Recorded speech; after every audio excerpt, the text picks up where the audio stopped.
When The Velvet Underground and Nico dropped in 1967, most music critics didn't just dislike it, they trashed it.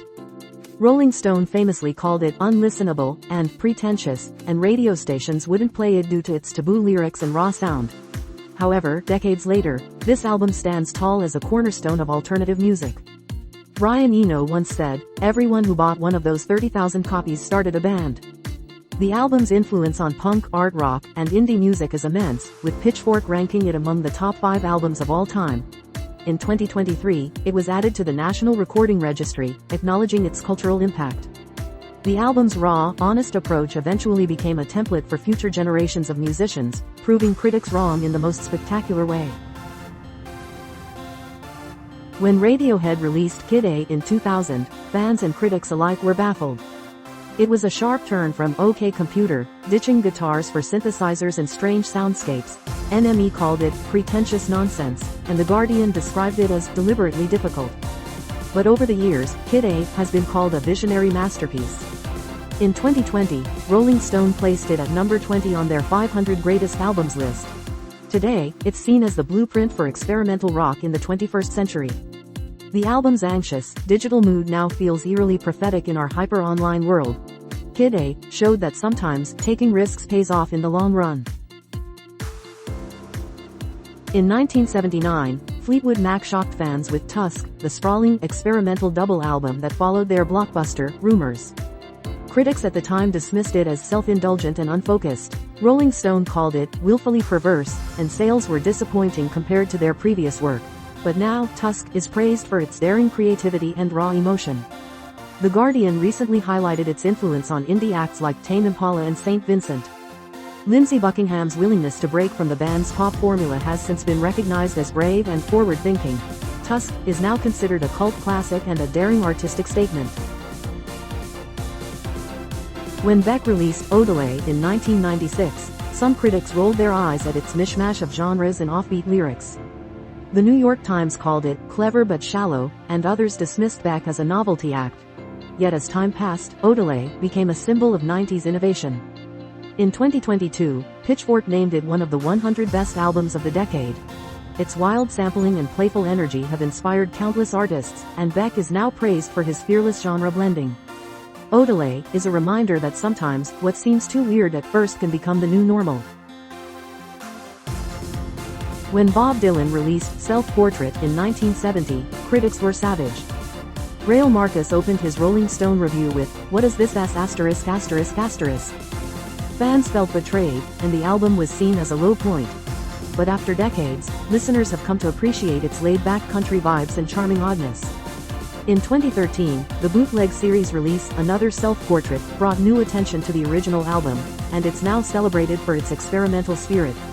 The shift in opinion proves that sometimes, music just needs time to find the right ears. Madonna's Erotica, 1992, was slammed upon release. Critics accused her of being vulgar and desperate, focusing more on the album's sexual themes than its musical quality. Entertainment Weekly called it unsubtle and overbearing. But today, Erotica is viewed as a bold, boundary-pushing work ahead of its time.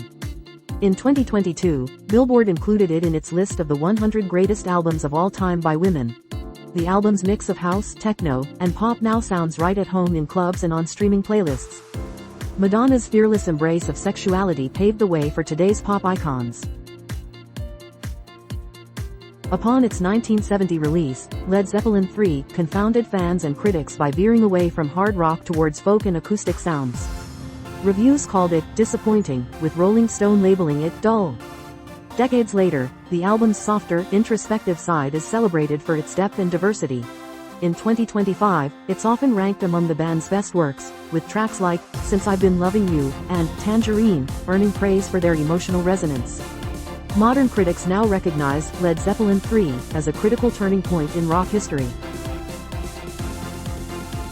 Joni Mitchell's 1975 album, The Hissing of Summer Lawns, was initially slammed as pretentious and inaccessible.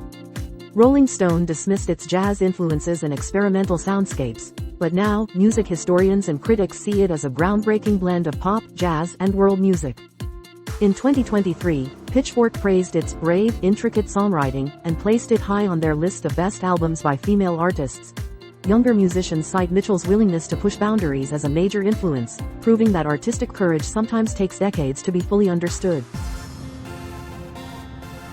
When Kanye West released 808s and Heartbreak in 2008, critics and fans were stunned by his heavy use of auto-tune and minimalist beats. Many accused him of abandoning hip-hop for an emo-pop experiment. The Los Angeles Times described it as cold and distant. Fast forward to today, and the album is seen as a visionary work that shaped the sound of modern pop and rap. Artists like Drake and The Weeknd have cited it as a direct influence. In 2025, 808s and Heartbreak is credited with reshaping the entire landscape of mainstream music. When Lorde released Melodrama in 2017, some reviewers found its stark production and emotional lyricism too intense. The album was called overwrought by some, and its chart performance was modest compared to her debut. Yet over the following years, Melodrama has been hailed as a modern pop masterpiece. In 2023, Rolling Stone added it to their 100 best albums of all time. The album's honest exploration of heartbreak and loneliness now resonates deeply with Gen Z listeners. Lorde's risk-taking paid off as her influence continues to grow. David Bowie's Low, released in 1977, baffled critics with its fragmented structure and electronic experimentation. NME called it incoherent and cold, and many fans didn't know what to make of it. Over time, Low has become a touchstone for experimental pop and electronic artists. In 2024, it was named one of the most influential albums of the 20th century by BBC Music. Bowie's willingness to reinvent himself inspired generations and proved that true innovation often comes before true appreciation.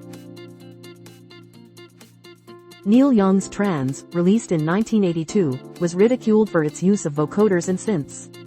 Critics called it confusing and empty, and even fans were left scratching their heads. But decades later, Trance is seen as ahead of its time, influencing electronic and indie artists. In 2022, The Quietus praised it as remarkably prescient, noting how it anticipated the fusion of folk and electronica decades before it became mainstream. Trance is now a cult favorite and a testament to Young's restless creativity. When Taylor Swift released Reputation in 2017, critics and fans were divided over its darker themes and aggressive production. Many dismissed it as overproduced or too calculated. However, as the years passed, Reputation has been re-evaluated as a bold reinvention and a key moment in Swift's career. In 2024, it saw a resurgence in popularity with the Eras Tour, and critics now call it a vital part of her artistic journey. The album's mix of vulnerability and bravado is now seen as a sign of Swift's maturity and foresight. When Black Sabbath's self-titled debut dropped in 1970, many critics hated it. Melody Maker called it a shambles, and Rolling Stone dismissed it as discordant and tuneless. But today, that album is credited with inventing heavy metal. In 2023, it was voted one of the most important albums in rock history by Classic Rock magazine. Its doomy riffs and occult themes laid the groundwork for countless bands. What was once mocked as noise is now celebrated as the birth of a genre.